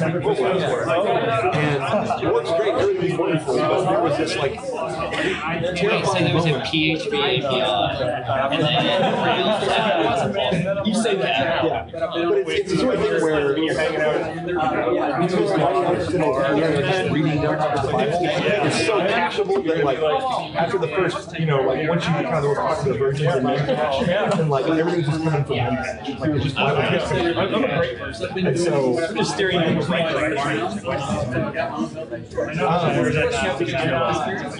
It totally does. It's a sort of thing where it's actually very complex because there is the like Bible.com particularly there's Bible text stuff there. And that's what I'm saying. It's not like cacheable. And then there's also a dynamic content on the side. So like if you're logged in, you might have a reading plan, but also like it's showing you like notes from all the users and everything. Like other people are focusing on one, kind of make these notes about this. And so the end result was this case where like You hash the whole thing. Varnish basically just like it's almost like a CDN asking where you like generate a page and then Varnish holds onto it. Further requests don't even have to go anywhere through your stack. But at one point, but at one point I had to throw the switch on, send all production traffic to I did a bunch of blitz testing before I launched it. It was like, well, this is not like an app to scale. This is like already doing so much traffic, and I'm just like taking my pulse out of traffic. Throwing a DNS switch, it just goes like. Do you ever, most of the like staging, like yeah. So yeah, we do quite a bit of that with staging, and then what eventually would be the production app. I will never forget the moment I think I had entered the DNS thing. I was sitting there like killing my Heroku log. It was like tick, mark. It was 900 miles an hour. All of the traffic just sparking out. I totally wanted to chat with you, but everything's moving. Yeah, thanks for the sure. Okay, last call for entering the book raffle. Depends on who you ask. I'm trying to figure out which way it is over there. I'm not crazy. I was the same way. I'm like, I live in I Round guess can I not send this to the Oh, No, it's south of Round Rock. Yeah, but most. Okay, I'm going to.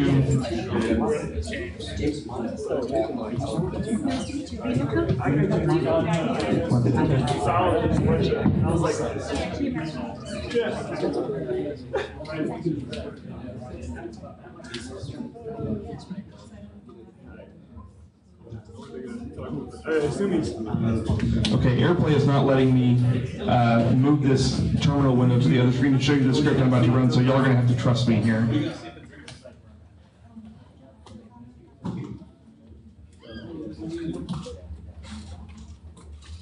Movie. What do I call that? Raffle. So, the three winners of the books are Handy or Handy. I'm sorry, I don't know how to pronounce that. Yay! Congratulations. You did it. Here, I'll put these over here. Take your pick between object-oriented JavaScript. You don't get all three of them. You only get one. Simmer down. So that, and then Greg Samek. Congratulations. You're a lucky winner of book number 2. And then Geneva Crowley is our third winner. Congratulations. Enjoy your JavaScript books, one and all.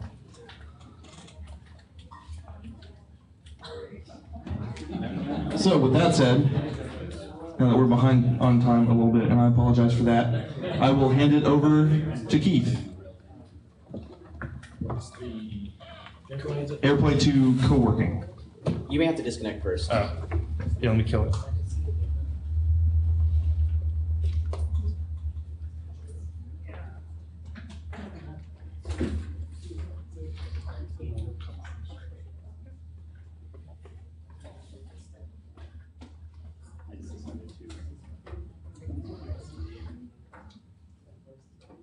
If I just do that. Yeah, it'll do. Seems like it. If I could do 10 to 9 as a.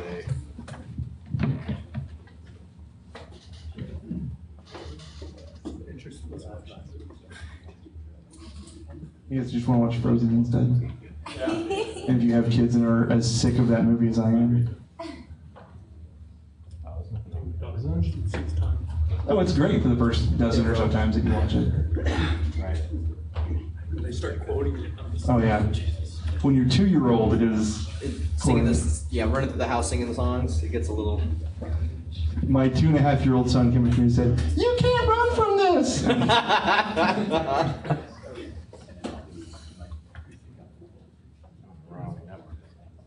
Ah. I'm gonna leave you this. Yeah. 2 hours.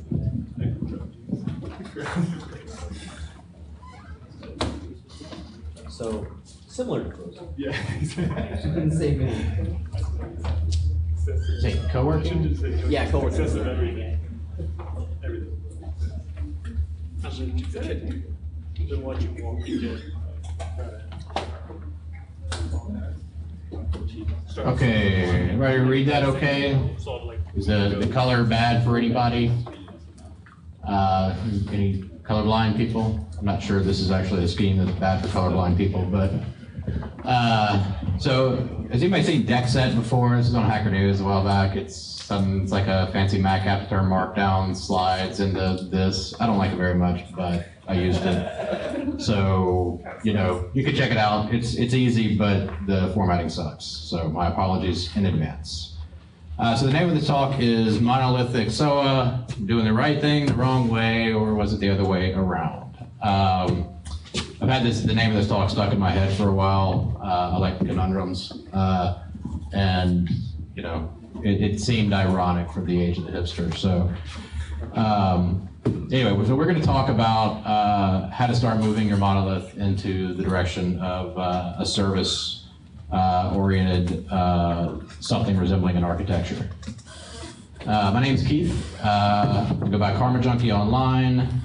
You know, like playing around, hacking on stuff. I take a perverse pleasure in taking really ugly projects and making them less ugly. I really enjoy working with businesses, startups, etc., to make themselves more efficient and use technology better. And I also do a little bit of teaching, mentoring with Maker Square, and working one-on-one with people. I am available for hire. Holler at me later. So, Hell, how many people have been doing Rails for less than a year? How many people have been doing it for less than 2 years? Okay, so everybody else has been doing it for more than 2 years. Yes? All right, good. We've got the, what is that, set theory down? All right. So if you've been doing this for more than 2 years, have you ever worked on one of those projects that just by the time you got into it made you want to pull your hair out? Mm-hmm. Yeah? Preach. How many people have let loose a string of curse words after looking at a get log, get blame? Do you have get blame mapped to a hotkey to know who to beat? You're not a Rails developer till you do. All right, so Hell to me in Rails is application complexity.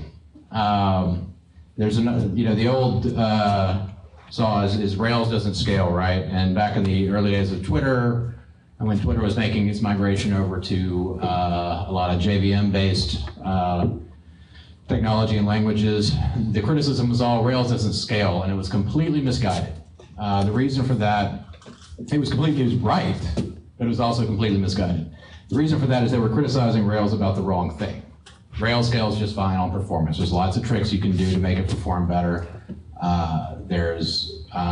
Until you get to the level of success that somebody like Twitter has, you know what you're doing. You can probably make it perform. The problem is Rails does not tend to scale as well in terms of code complexity. In fairness to Rails, most frameworks don't. We don't really tend to consider complexity much when we're starting off with a simple app, because it's always going to stay simple, right? All right, so scaling performance is probably not your problem, but complexity is. There's this thing called coupling. Everybody knows what I mean when I say coupling. If you don't, you will know it when you see it. Actually, you probably won't the first few times you see it. Because in the Rails world, we don't mind coupling so much. It's nothing for one model to reach out and touch another. We've even got handy dandy DSLs around making sure that kind of thing is easy, and you can just traipse down the path to the meter all day long. So there's, you know, was just thinking about, you know, I like to present some facsimile of proof when I make a statement like that. Some examples. Spring. Everybody knows what Spring is. It's the premier feature of Rails 4.1 is this thing called Spring. Its purpose is to speed up the boot time of Rails.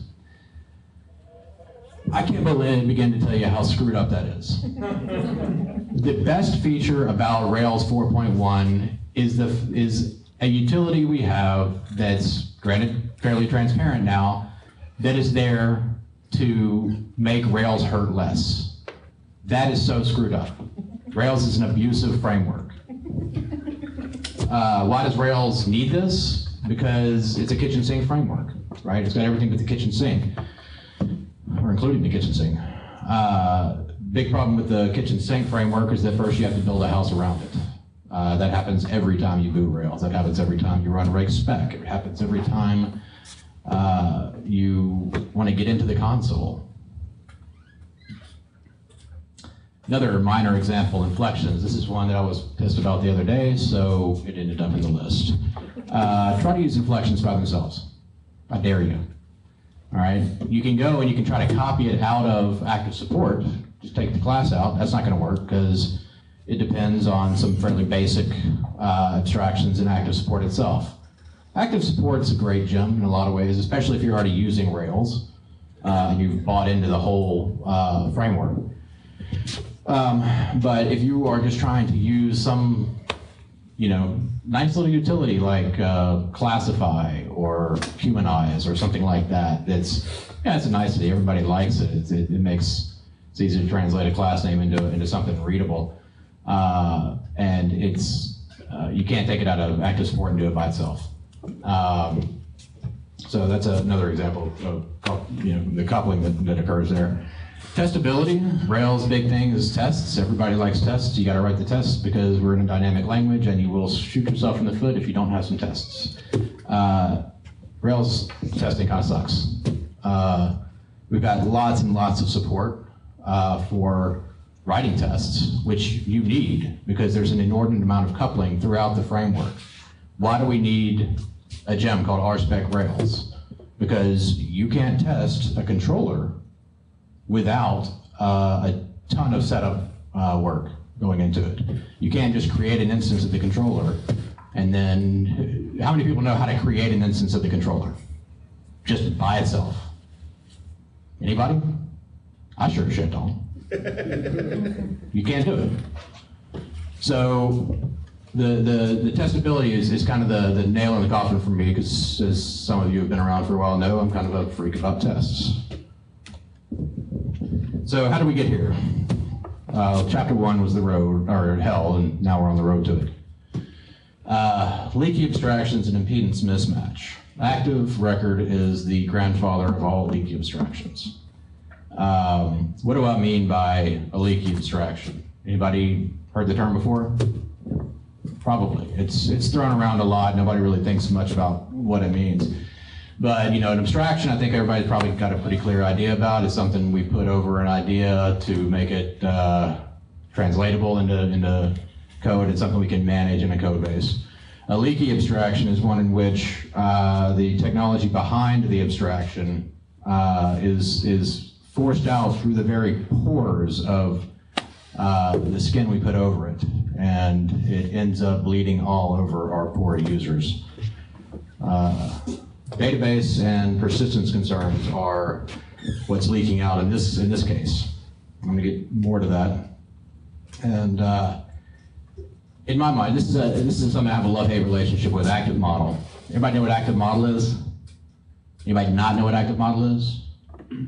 Okay, you're the winner.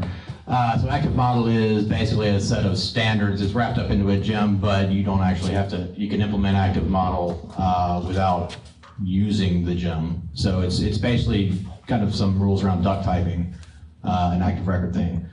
It lets you kind of know what the attributes are for a record. It's a good thing, right? Standards are good. Conventions are good. Rails is a convention over configuration. I'm a big fan of convention over configuration, believe it or not. So that should be a good thing, right? Wrong. Here's the problem with that, is that abstraction layer encourages its use, right? Everybody uses an active model interface, form builders in particular. So that's going to lead us down this primrose path. Starting with our database columns, this is the root of an active record model, right? Is the definition in the database. That flows through some subclass of active record base that the subclass must be named the same as the table. Well, not must be, there is a way to override that, but most beginners don't know how to do it, and a lot of seniors don't actually. But while it can be done, almost nobody does it. So that encourages the level of coupling between your naming and your database and your model classes. And if you're using a legacy database, God help you. So then we go through active model to expose the attributes. Next up, form builder, everybody's favorite. If you're smart, you're using some derivative form builder like Simple Form or Formtastic. We can generate inputs from you and nice labels by default. Those are great utilities. I love them when I'm prototyping an app. And that shows up as inputs to a user. It is 2014. Visual Basic was invented over 20 years ago. I think we can do better. Visual Basic was, anybody not know Visual Basic? I ever had to write a Visual Basic app recently? Okay. Yes, a Visual Basic was a, basically a form layer over crappy little database. Later on, I think access was the root of the database. And it was great, really easy to prototype an app. You could just drag and drop all these controls, blah, blah, blah. And that started us on this whole school of design where we forced users to get real comfortable with the idea of a row. I can't think of a single reason why a user of an application that is trying to accomplish a task should have to know anything about a database. And yet almost every abstraction that we deal with in a Rails app, certainly Visual Basic apps and most of what came in between, comes down to a form editor over a database row. You know, the paving for the road, sorry, I'm just checking my time here. All the good intentions along the way. Rails is what I like to call the libertarian framework, right? It'll let you do kind of whatever you want, right? Whether it's a good idea or not, it's up to you to know better. It doesn't force anybody to make bad decisions. And you know, whenever this kind of debate about Rails patterns comes up, so there's at least that one guy. There's always this one guy. There's two of them actually. There's the one guy who says, you know, everybody knows that this thing is a bad idea. And then there's the other guy who lambasts them, and then everybody else gets caught in the crossfire of their argument when they're just trying to have a discussion about this. I'm usually the guy doing the lambasting, by the way. So, you know, this is a bit disingenuous, right? Rails, when a tool it's easier to use it poorly than it is to use it correctly. People are going to use it poorly. I guess you can blame them for it, but it's not productive and it does lead to a lot of bad code. You know, I think it's fair to say that Rails doesn't force you to do this. But how many people have worked on a Rails app that didn't do this? I see no hands. Didn't do what? It didn't do things the wrong way, or do things in a way that was not the best way, or even a good idea. All right, so turning it around. A few years ago, I worked on a really ugly app. And I mean an app only a mother could love, kind of ugly.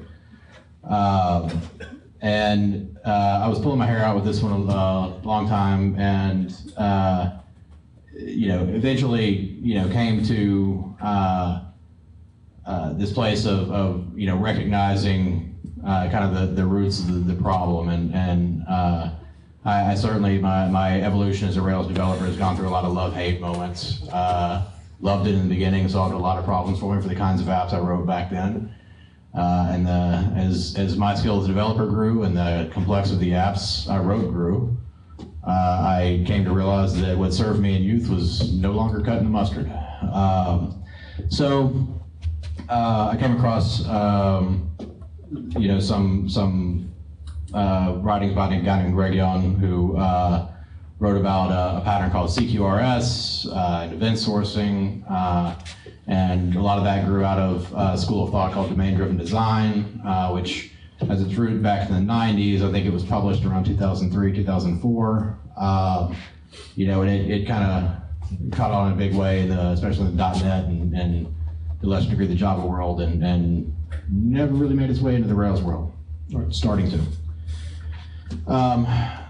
So the idea is, let's start with a mental model.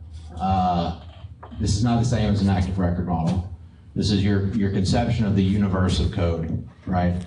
And there's this novel concept that maybe we should ask the people who we're trying to serve with an application, the domain experts, who are the people whose problems we are going to solve. What's the terminology they use, and what are the ideas that they have? And maybe the code should try to be as closely as possible isomorphic to that language. So there's some words I'm going to throw around the rest of the talk. there's this idea of a bounded context, and this is kind of the boundary of an idea. For example, an order. When I say order, what do you think of? Anybody? Shopping cart? Shopping cart, okay, that's an order. Anybody here ever work in the medical industry? Okay, an order in a hospital is what a doctor tells a nurse to do to a given patient, right? So we have two concepts with the same name that have two very, very different definitions depending on who you talk to. The notion that a term applies within a certain context, it's called a bounded context, right? Or that the context that the term applies within is called a bounded context. You know, and these concepts often have rules within that BC, bounded context. And the BC establishes limits to the concerns of an order. For example, an order, in the scope of a shopping cart, should the order be concerned with payment? Probably not. Should it be concerned with price? Yes, you think so? I would say no, and I'll tell you why. It's because the guy stocking the shopping or the shelves, the inventory, is not the guy controlling the prices. That's usually the marketing department, and they'll actually enter their prices in a different spot than the inventory. A lot of times I don't even know anything about the inventory. They don't know if we have this in stock or not, but they price it anyway. And so, you know, the order should really just reflect the customer and what he's ordering. And then there's some other thing that needs to evaluate the cost of the order or any discounts that might apply to that order, which again, come from the marketing department typically. So more words. An entity is a discrete object, and it has an identity. That means that Mondo and I are both people. He has his own identity, and I'm a different person than Mondo is. It is true. So a value object is an object without an identity. For example, a date object. They may have, if you look at like object ID in Ruby and create two dates, they may have two different object IDs, which signifies, you know, to the Ruby interpreter, like where were they allocated, you know, they're some ID that's used for like garbage collection and such. But if they both refer to December 31st, 2013, those objects are true for equivalence. They're the same object. So we use value objects to represent domain concepts and provide a little bit more truth to the value. An aggregate is a collection of entities. It's an object graph basically that along with value objects that work together and are treated as a unit for a specific functionality. An aggregate has an aggregate root, which is the top of the food chain.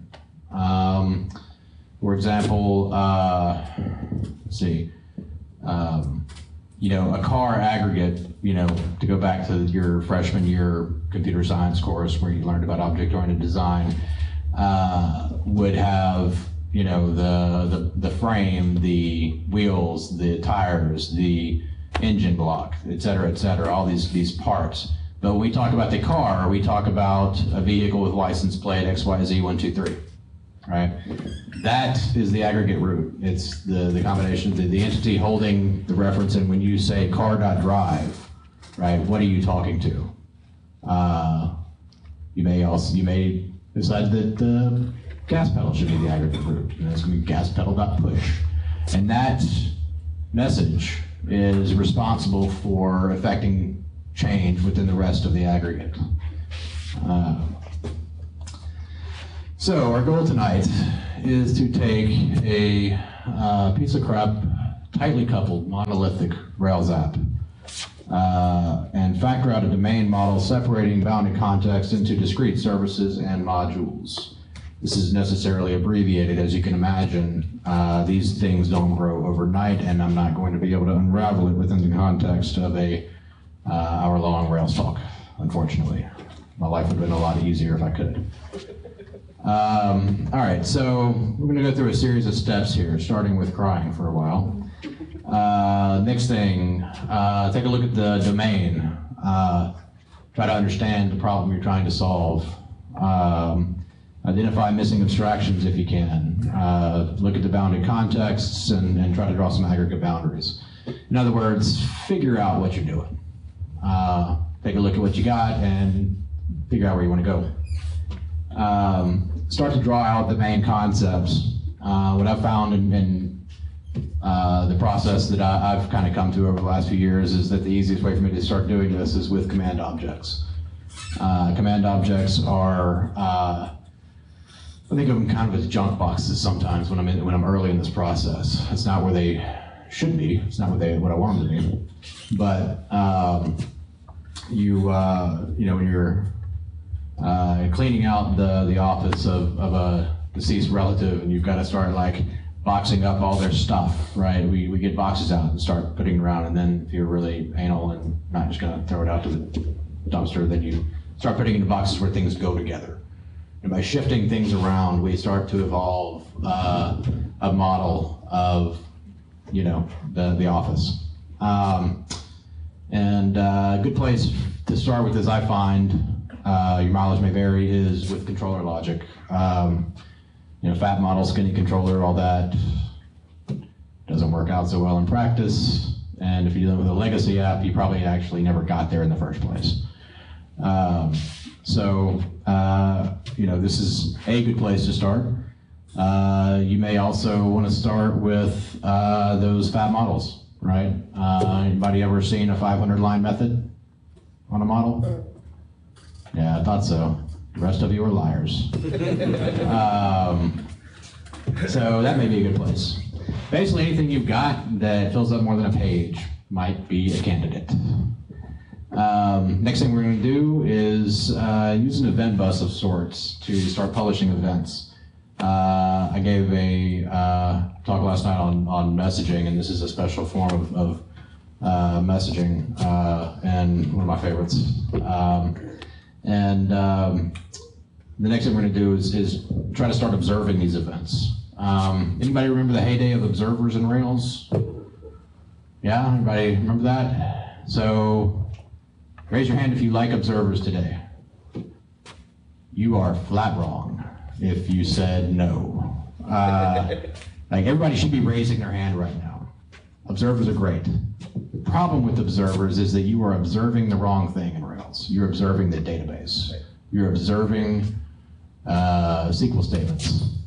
That's not the thing you need to observe. So we're going to start observing the way we should have been doing, and then start moving logic into these services that we're beginning to extract. This is a process that you will iterate through many times, and it will get easier, and then things will start coming together. So, example, medical billing. Got cut off here at the bottom, that sucks. So, user story. A patient goes to his doctor. I've underlined words of note. These are things that might be domain concepts. This may seem similar if you went through a path of learning object-oriented development and somebody told you to write everything down on note cards and underline the nouns and circle the verbs in order to identify object-oriented concepts or your model concepts or your classes. This is kind of what we're doing here. It turns out that the basics are still a good way to go. So a patient goes to his doctor, except we call them providers because they're not all doctors. There's a clinic, there's a therapist, there's a nurse, there's an ambulance company. You get the idea. These are all providers of medical care. Anyway, he goes to the doctor and gives her his complaint, which is what's wrong with him, what's he complaining about.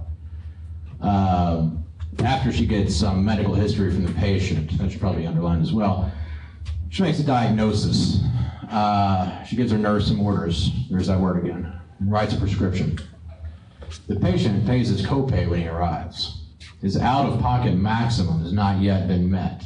So he's also going to be on the hook for a 20% co-insurance payment.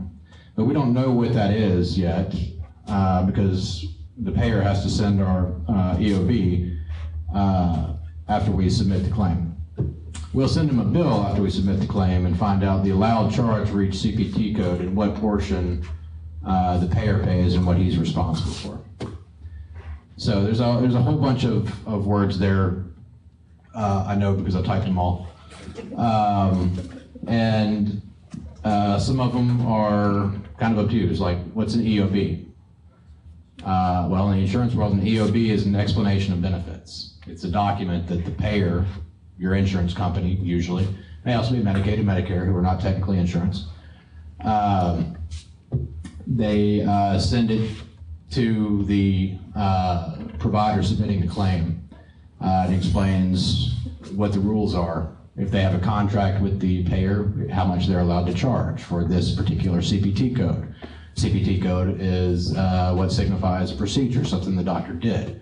In order for a CPT code to be valid, certain diagnoses have to be present. In other words, if you're going to prescribe me Xanax, you have to diagnose me, which is an ICD-9 code, with some form of anxiety disorder.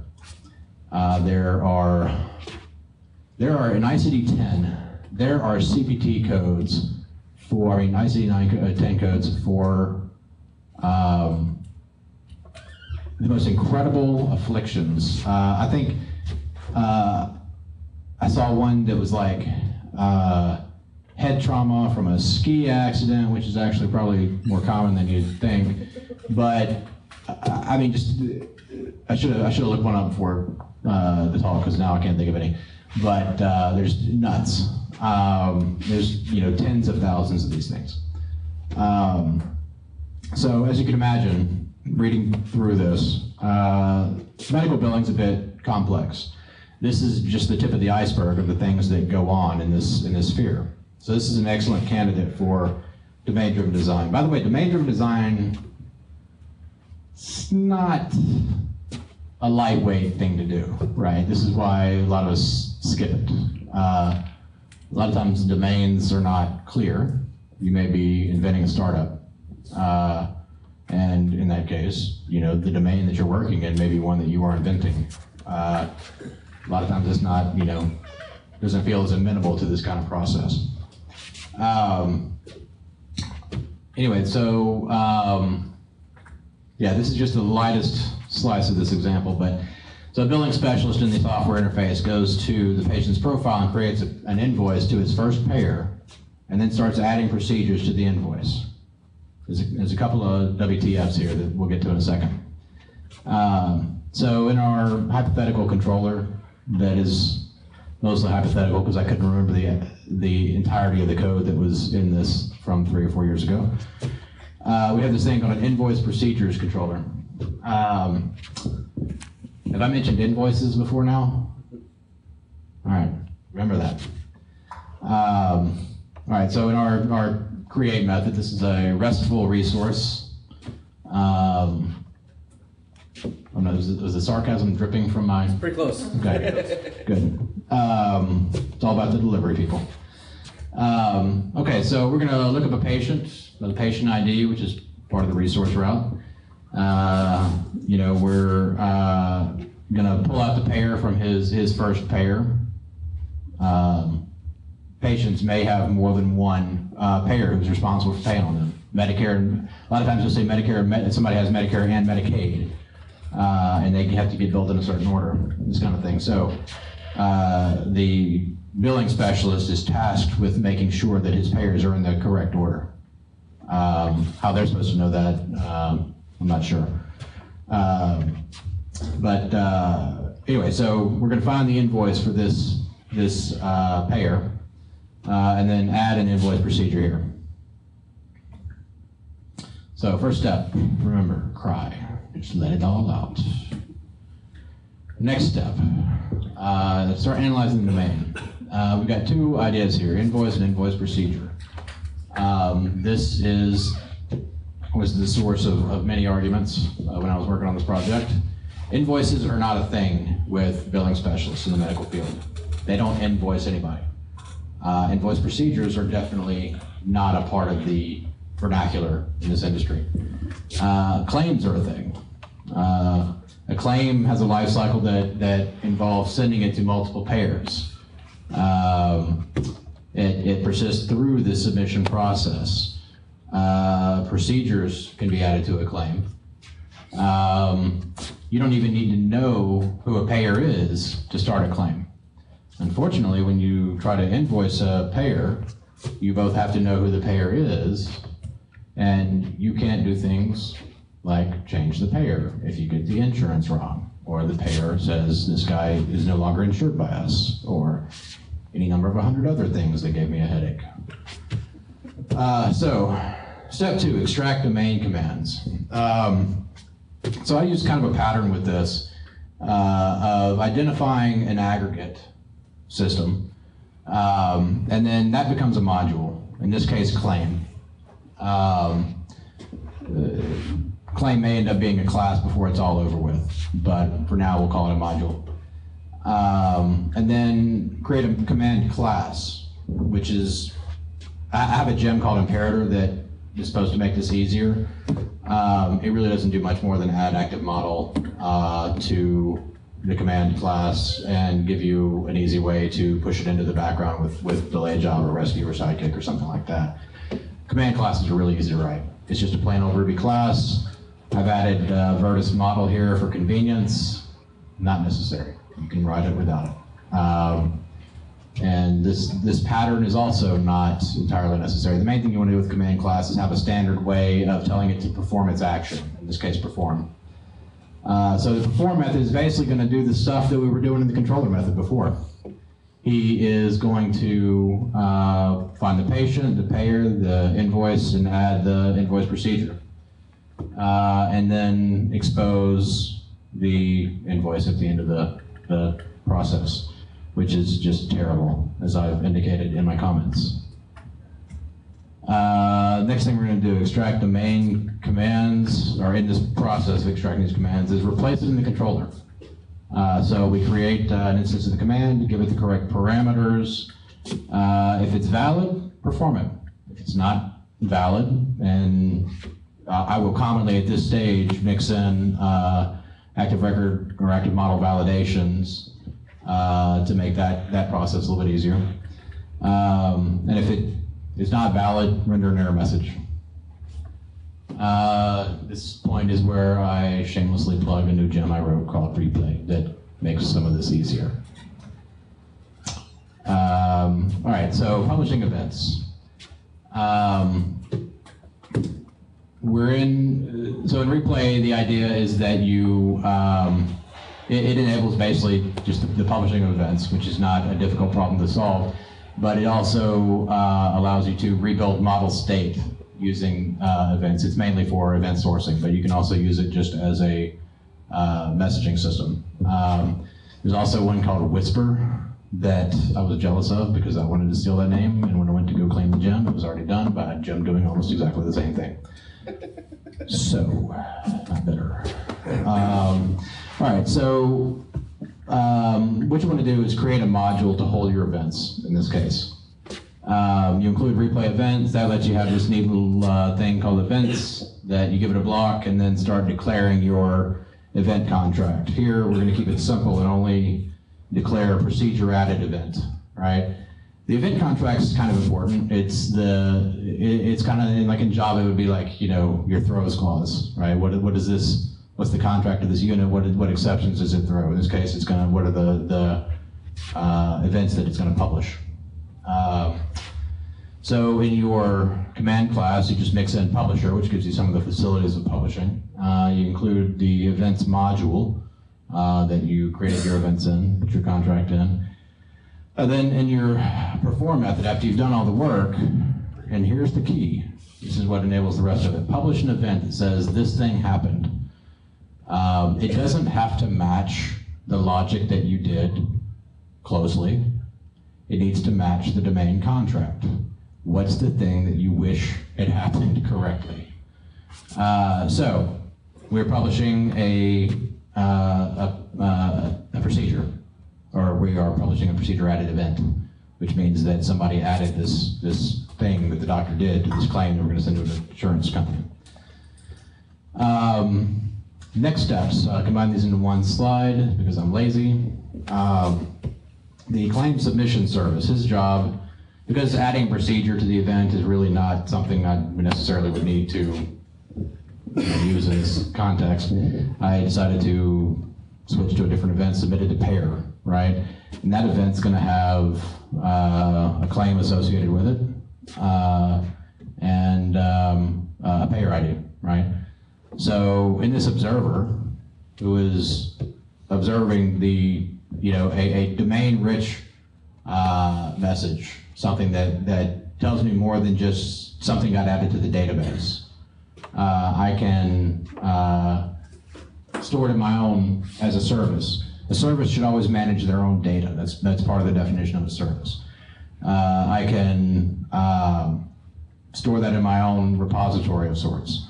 I can take an action like this, where I convert the claim message into an X12 message and then send that through something like a SOAP service to an insurance company. If you're really lucky, they use SOAP, because they sure aren't using a RESTful service. And then, looking, kind of extrapolating from this, what are the other BCs that we could be looking at, right? Claims are part of one bounded context involving a claim and what was done to the patient, the record of that, and who it was, and that sort of thing. X12 conversion would be a totally separate thing, right? And then reporting is another really good one. It's a totally separate bounded context usually. Business reports usually have very little to do with domain logic, but they're very necessary to running a business.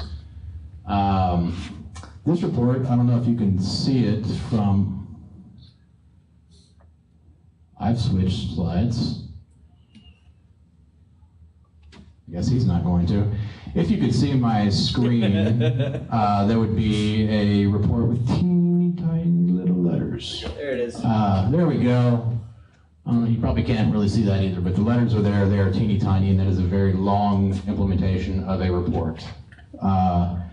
And that report takes about 10 minutes to run on a modestly sized data set. It sucks. So why does it suck? It's using a fully normalized data model where it is not capturing the information properly the first time around, so it has to try to extrapolate that from the evidence in the data model, and it's a pain and not easy and very error prone. So using this methodology, and this again, if you're intrigued by this, it's called CQRS. There's a lot of stuff written about it, but we've got this thing, an aging report compiler, that's going to create a very easily reportable data structure for us to use. Remember, a service maintains its own data. So while he's not concerned terribly with the details of a claim, he is concerned with the accounts receivable that a claim involves.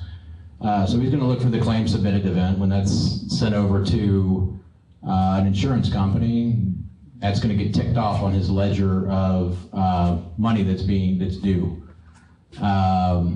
So we're going to find the billable for a given payer and a date, and then add the invoice, the claim total, to the outstanding receivables, right? And then when a payment received thing, which comes from, notice the different modules, right? That's coming from a totally different BC. And this is pretty common when you start extrapolating these services and moving things into different modules and units, is that you'll have these units that kind of cross the bounded context or need different information from different bounded contexts to do their job. And so when he gets a payment received, he's gonna roll back the amount that was due from that date. And then the aging report itself, takes a payer ID, a start and end date, then pulls the rows that have those amounts, right? And then collates them into 30, 60, 90 day amounts, so that you know, the CEO of some mom and pop ambulance shop somewhere can figure out how much he's owed from what payers and what patients on a rolling, you know, 1, 2, 3, 4 month period. So for extra credit, if you want to really impress me, you can start storing the events. It's called event sourcing, and as I mentioned, you can use this to reconstitute the state of your model at any given point in time.